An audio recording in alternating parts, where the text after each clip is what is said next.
పెదవడ్లబుడి విజేత హైస్కూల్లో 6వ తరగతి విద్యార్థిని పి రాధిక బాపట్లలో తైక్వాండోలో బంగారు పతకం సాధించిన సందర్భంగా విద్యార్థిని రాధికను అభినందించారు.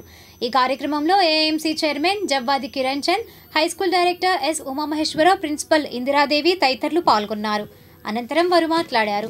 Through his words, I came to know that this is a little bit costly game and it's gaining much popularity nowadays.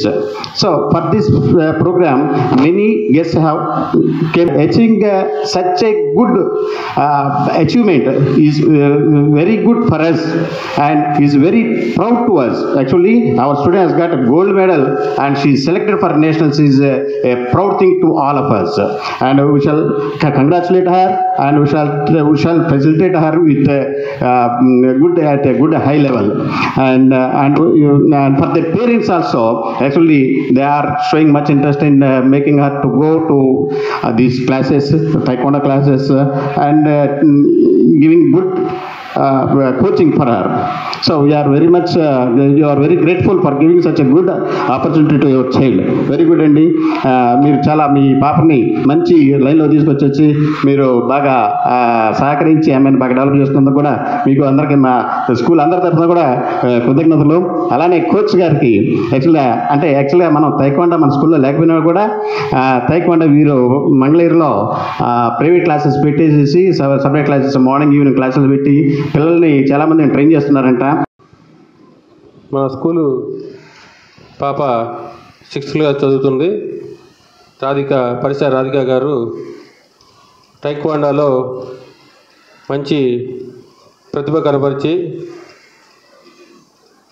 69వ Andhra Pradesh క్రీడల సమాఖ్య వారు బాపట్లలో నిర్వహించిన టైక్వాండో పోటీల్లో మన పాఠశాలకి గుర్తింపు తెచ్చే విధంగా గోల్డ్ మెడల్ సాధించడం, ఆ కార్యక్రమానికి నన్ను పిలవటం నాకు ఎంతో ఆనందంగా ఉంది.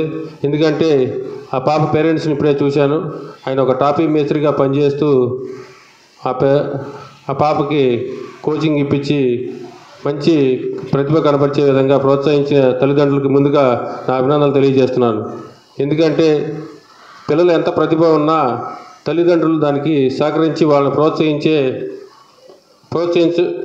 ప్రోత్సహించడం వల్లే ఆ అమ్మాయి ఈ విజయానికి సాధ్యమైందని నేను తెలియజేసుకుంటున్నాను. పిల్లలందరూ కూడా చదువుతో పాటు మనం శారీరకంగా మానసికంగా ఎంతో దృఢంగా ఉండాలంటే క్రీడల్లో కూడా మనందరం క్రీడలు కూడా ఆడాలి. క్రీడలు ఆడటం వల్ల మనకి ఎంతో ఈ రోజుల్లో చూస్తున్నాం, ఈ యాంత్రిక ప్రపంచంలో ఎంతో బిజీ లైఫ్లో మనం ఓన్లీ స్కూల్కి వెళ్తున్నాం, వస్తున్నాం, చదువుతున్నాం, మెంటల్గా స్ట్రెస్ ఉంటుంది తప్పితే క్రీడల మీద దృష్టి సారించట్లా. కానీ మన విజేత స్కూల్లో చక్కటి గ్రౌండ్ ఉంది. ఇంత పచ్చటి వాతావరణంలో మనకి ఇంత గ్రౌండ్ ఉంది కాబట్టి అందరూ క్రీడల్లో కూడా ప్రతిభ కనపరచాలా. క్రీడలు ఆడటం వల్ల ఎంతో మీరు శారీరకంగా మానసికంగా కూడా ఎంతో దృఢంగా ఉంటారు. భవిష్యత్తులో స్పోర్టివ్ స్పిరిట్ పెరిగిద్ది. మనం చూసుకున్నట్లయితే ఏకలవ్యుడి పేరు ఇన్నే ఉంటారు. బహుశా మీరు విన్నారా ఏకలవ్యుడి పేరు? అవి ఎక్కడ వింటాం? ఇప్పుడు వచ్చినటువంటి సినిమాలు ఓజీ సినిమా, ఆ సినిమా, ఈ సినిమా అంటారా? మహాభారతంలో ఏకలవ్యుడని ఉండేవాడు. ఆనాటి సామాజిక పరిస్థితులకు అనుగుణంగా కౌరవులు పాండవులకు మాత్రమే విలువిద్య నేర్చుకునే పరిస్థితి ఉండేది. వాళ్ళ గురువు ద్రోణాచార్యులు ఉండేవాడు.